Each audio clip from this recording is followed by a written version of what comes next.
In this module, we will start discussing a touchstone quantum phenomena of two-dimensional system, that is the quantum Hall effect. So before we dwell into the details, let us quickly and briefly review the classical Hall effect, which was discovered by Edwin Hall in 1879. So what you have here is you have a conducting material and you have a magnetic field which is applied at the perpendicular plane, normal to the plane, and you have an electric field along the plane of the sample. And the transport of electron is driven by a lot of collision process as described by the truth picture, truth theory.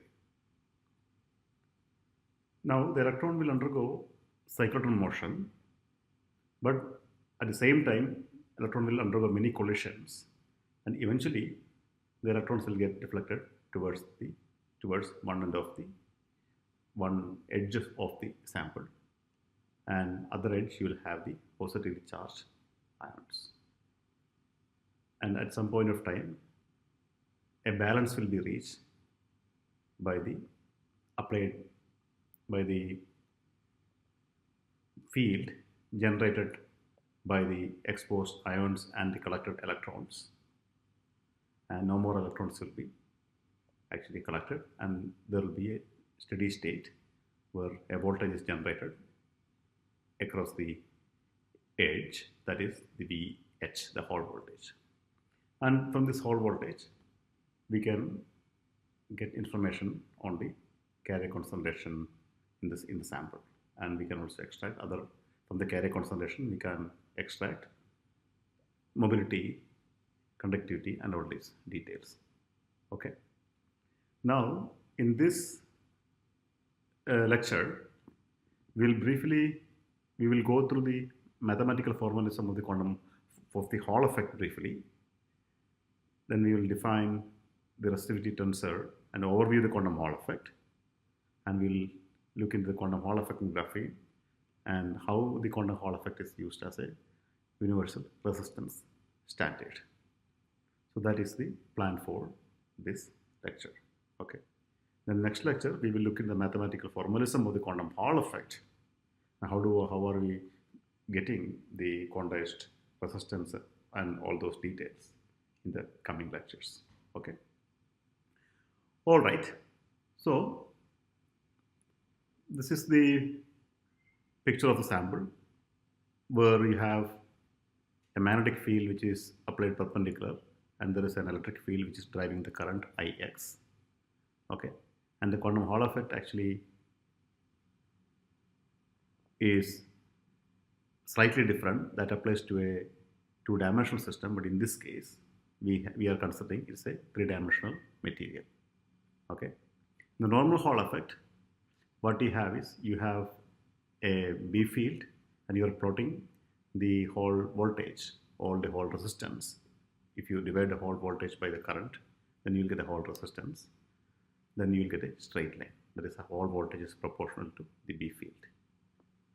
Now the assumption here is the carriers undergo scattering with various scattering centers inside the material, and the momentum lost during the scattering is actually momentum received from the field, and this is the condition for the steady state. And you have the equation of motion here. This is the force mvd by tau m. Okay, vd is the drift velocity, tau m is the scattering time, or that is the force experienced by the charge carriers. Okay, and that is a force exerted by the electric field, and this is the force by the magnetic field, V cross B term and E. This is the force to the cross field. Now what we are doing here is we are going to look into the action in terms of the various components of this field. We have field separated into the x, y, and z component, the velocity, the drift velocity, vx, vy, and vz, and the b field, which we have applied only in one direction, that is the bz. That is the only component I am going to consider. Okay. And once we substitute these three in this equation, you can generate this matrix. Okay. So I have marked a small square matrix inside this, as 2 by 2 square matrix inside this. That is what is going to be relevant for a two-dimensional system. Eventually, that is what is going to decide the whole voltage and Hall effect, because the moment you apply magnetic field, all the action of the electron happens in the plane, whereas the direction along the field or parallel field is not going to get affected by the field. So there you will not see an effect of field, okay, in that component. Now, when you, as I told, when you substitute these equations into this equation, you will generate this matrix equation, and from this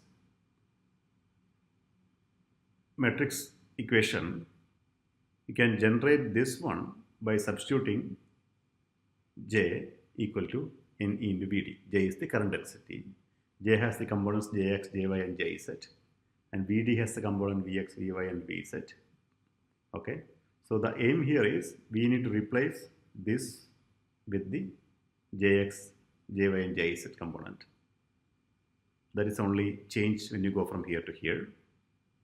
So here you take this V's and replace those with Jx, Jy, and Jz using this equation. And you do some rearrangement, and eventually you will get m by ne square tau, okay, into this matrix. The J matrix is going to give you E. The J vector is going to give you the E vector, electric field vector. Okay. And this is basically equal to the formalism E is equal to rho into J, that is the Ohm's law. Okay. Where this rho is nothing but the resistivity, J is the current density, and E is the electric field. Because you are familiar with the Ohm's law in terms of the conductivity, but this is just resistivity. So what you are familiar with is J sigma into E, okay, and this is just the sigma is replaced by 1 by rho. That's then you take that rho to the other side. Okay, that's what it is. Okay. So here, what you have now is you have this rho, the resistivity, as a tensor. It's a resistivity tensor because it has components in all the direction. Okay. So it's a 3 by 3 matrix. M by ne square tau is the resistivity when you have no B field, or when the B field is 0, and this is an isotropic quantity when you don't have any B field. The moment you turn on the B field, you're going to get this off diagonal components. Okay, those are proportional to B field of diagonal components. The diagonal ones are independent of the B field. Now, as I told, the third row and third column, which represents the component which involves the Z direction, we don't need to consider because field doesn't do anything in that direction. The magnetic field doesn't do anything in that direction to the charge carrier. So for the time being, to ease the discussion, we can ignore that and we can just take the matrix, which is the 2 by 2 matrix here. And that resistivity is given by m by n square tau into this matrix inside.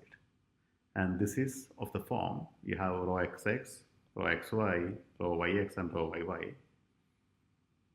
These rho x, y and rho yx, the off-diagonal components which involves magnetic field,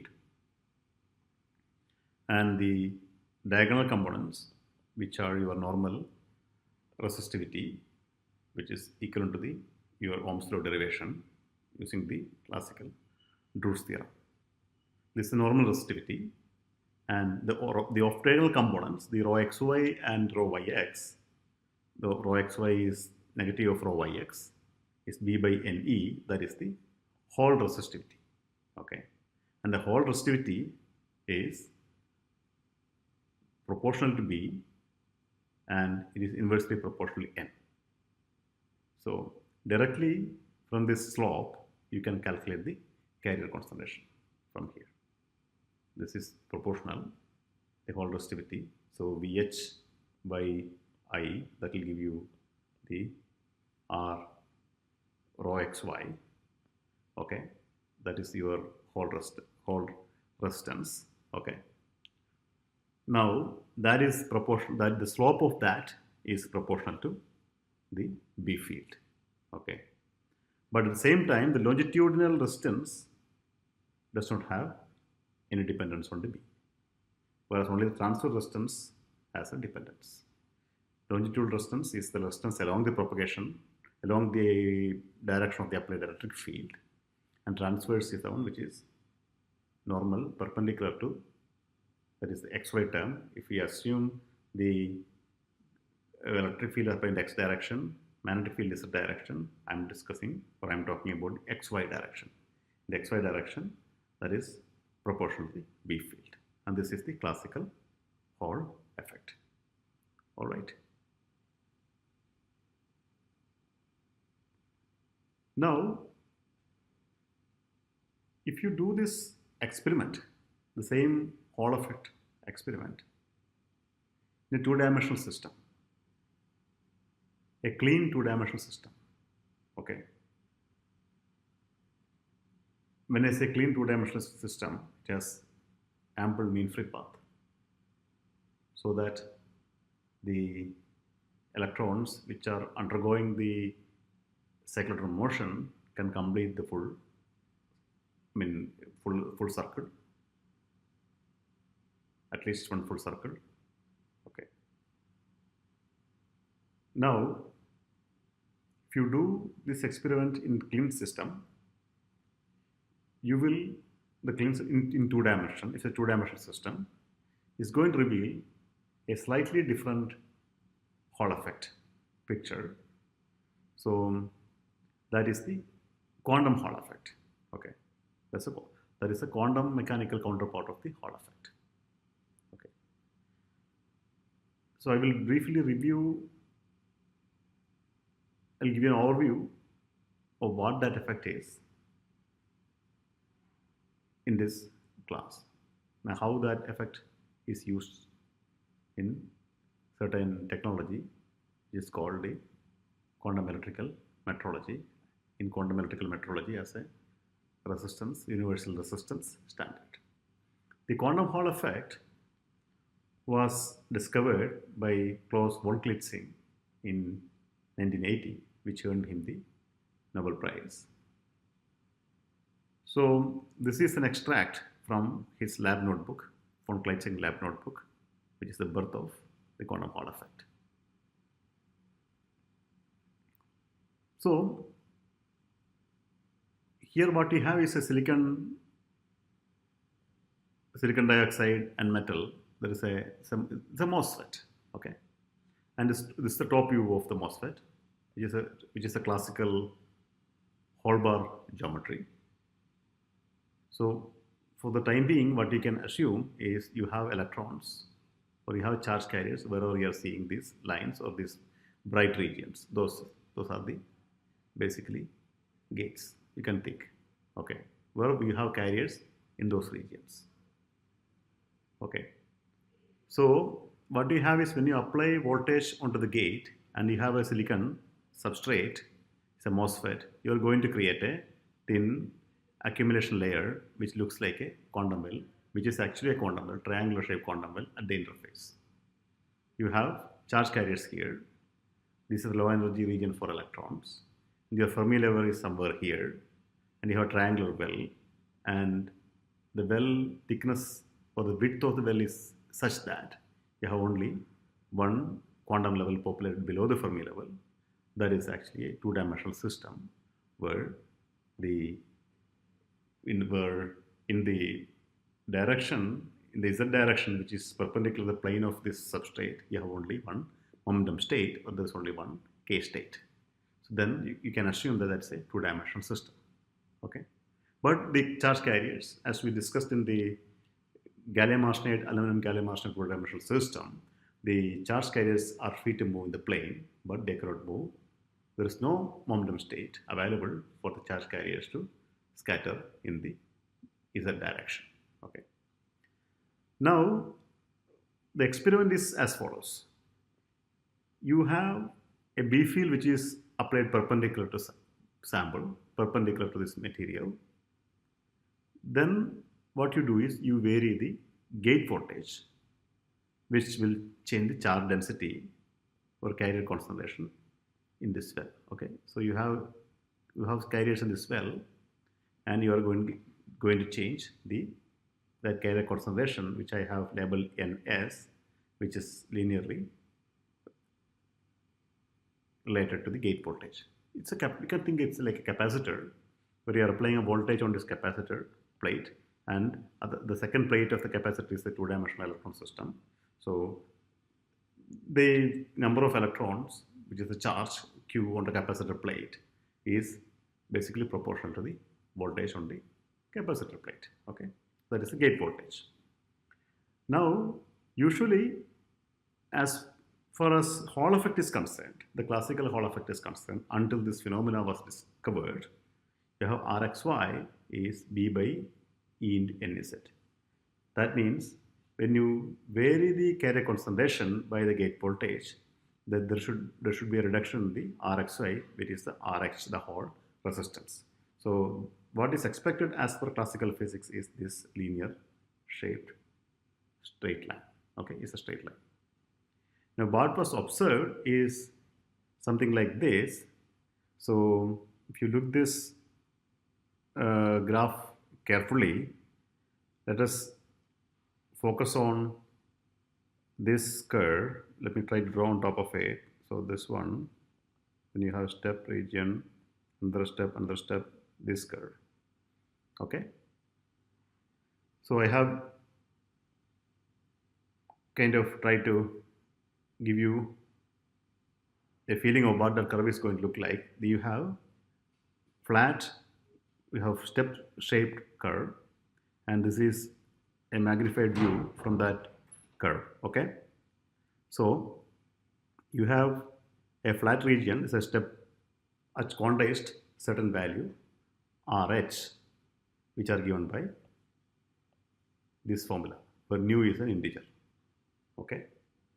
So what you have is you have a step-shaped curve instead of a straight line, where the step values are actually quantized in h by e squared.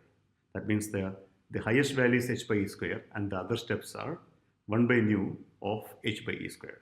Okay, where h by e squared is the resistance quantum or quantized resistance value, which is equal to 25.8128 kilo. Okay, so this is the quantum Hall effect, where the Hall resistance is quantized in h by e square. I would say conductance is quantized because Hall resistance is 1 by nu, where nu is an integer. Okay, nu is an integer. Okay, So it is RH is quantized in 1 by nu, where nu is into h by e square. Okay, this is the quantum Hall effect. Now, this was done in silicon MOSFET geometry, in silicon at low temperature. Okay, so you can see that this is done at really high field. Okay, and even what time is also marked, is around 2 a.m. Early in the morning. Okay, which earned him the Nobel Prize in physics. Okay, this discovery happened in 1980. Now, what we have from the previous slide is we are varying the Rxy by varying Ns. But instead of that, you can also vary B field, the magnetic field. So the later generation of high mobility material based on the gallium arsenide, aluminum gallium arsenide or similar system, those are remotely doped. They already have carriers in the well, in the quantum well. The formation of the well we have discussed extensively in one of those modules. Okay, so you have again similar geometry where you are injecting current and you are measuring the voltage across or perpendicular direction of current where the magnetic field B is applied perpendicular plane. Okay, and this data is taken using one of those samples, and what you are seeing here is the Rxy, the Hall resistance is showing a step-like feature as shown here. Okay, this Rxy. Okay, now at the same time you are also seeing a Vxx, the voltage along the x direction, which is measured across one of these probes in the direction of the current propagation. Okay, and that is also showing oscillation. Okay, so this oscillation in the current in the direction of the field is called Subnikov-Dehas oscillations, and this is the quantum Hall effect, the step-like feature in the Rxy. And you can see this is one of the high field behavior. Here is the low field behavior. Okay, the high field behavior, you can see that you have plateau at n is equal to 1.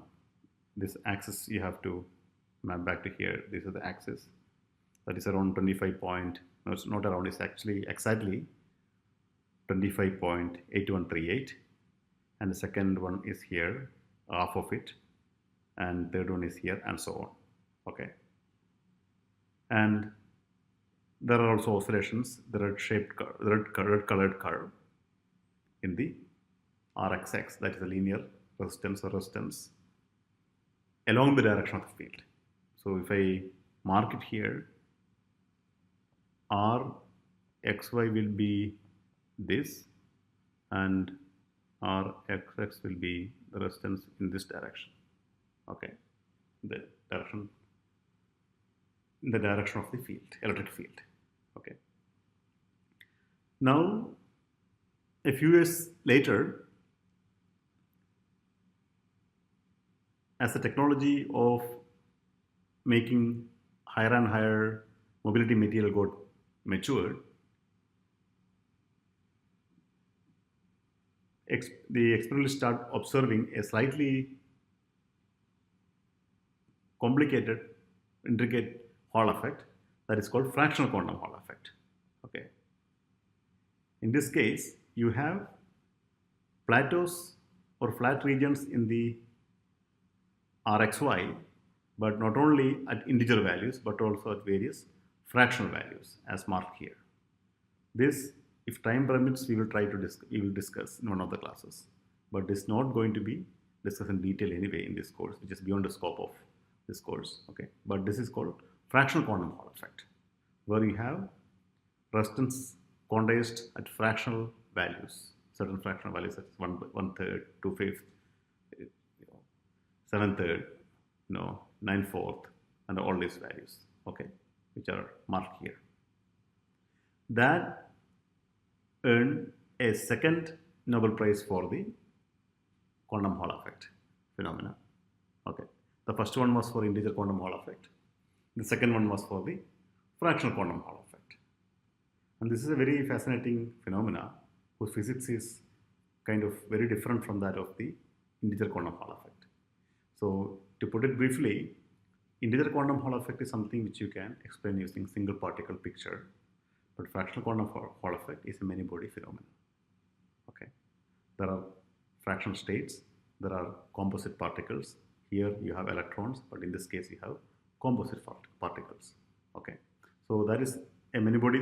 There is a many body phenomena, whereas this one you can explain with the single particle picture. Okay, and that we will explain during this course. Okay. Now, the difference here is, in this case, we have varied the carrier concentration by fixing the B field. In this case, we have fixed the carrier concentration but varied the B field. But anyway, the ratio between the magnetic field and the carrier concentration is what we have varied. Okay. Now, the advent of the new generation two-dimensional systems, the first one being the graphene, it is a sheet of carbon atom, and one of the first experiment after extraction of a sheet of carbon atom, after extraction of sheet of carbon atoms from graphite, is the magnetotransport, where you apply a magnetic field perpendicular to plane of the sheet, where you have a backgate which is highly doped silicon, and there's a silicon dioxide gate oxide. Then you have the sheet of graphene, then is patterned to form in the form of a hole bar. This is the top view of that. Okay, and when you conduct the same experiment where you measure the transverse resistance as a function of magnetic field over carrier concentration. So in this case, the magnetic field was fixed at 14 Tesla, and the carrier concentration was varied by varying the gate, the back gate. Okay. When this experiment was done, then also they observed a step-like feature as opposed to a straight line in the Hall effect. And of course, they also observed oscillation in the RXX, that is the green curve here. This experiment was done at 4 Kelvin. Okay. Now, this red colored trace represents the Hall resistance, and that also shows step-like feature and is quantized. If you look at carefully, the unit here is 4 E square by h, okay, instead of E square by h. And the detailed physics, if time permits, we will discuss, but that has to do with the nature of these charge carriers. Those are not the normal conduction band electrons that you find in this kind of free electron gas, the silicon or gallium arsenide material. Here you have a Dirac particle, massless fermions, and you have valleys, and you have spin degeneracy. All these, because this is not a really high field, all this together is going to give you a slightly different Hall effect, but still it is quantized. The resistance is, Hall resistance RH is quantized. That is the point. It's quantized in this picture also. And surprisingly, this effect was observed even at room temperature. Okay. you can find more details about these in these two papers. Okay, and I would say that is probably, I can say it's a third Nobel Prize for though it's not directly for quantum Hall effect, but the feature that demonstrate in this experiment is the quantum Hall effect. Okay, it's probably the third Nobel Prize for performing a quantum Hall effect experiment. And interestingly, you can see this quantization even at 300 Kelvin room temperature in a sheet of graphene.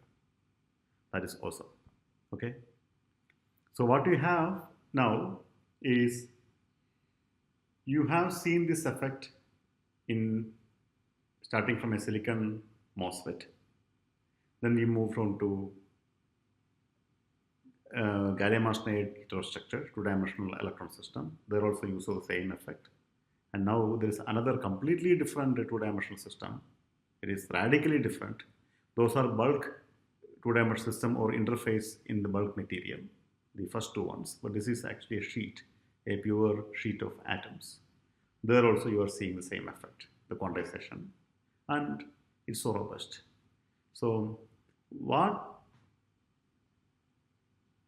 we now need to realize is this quantum Hall effect is a universal phenomenon.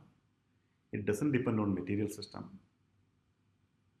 Okay, it doesn't depend on the kind of equipment you use. It doesn't depend on the temperature. As long as certain energy scales are met, you will see this effect.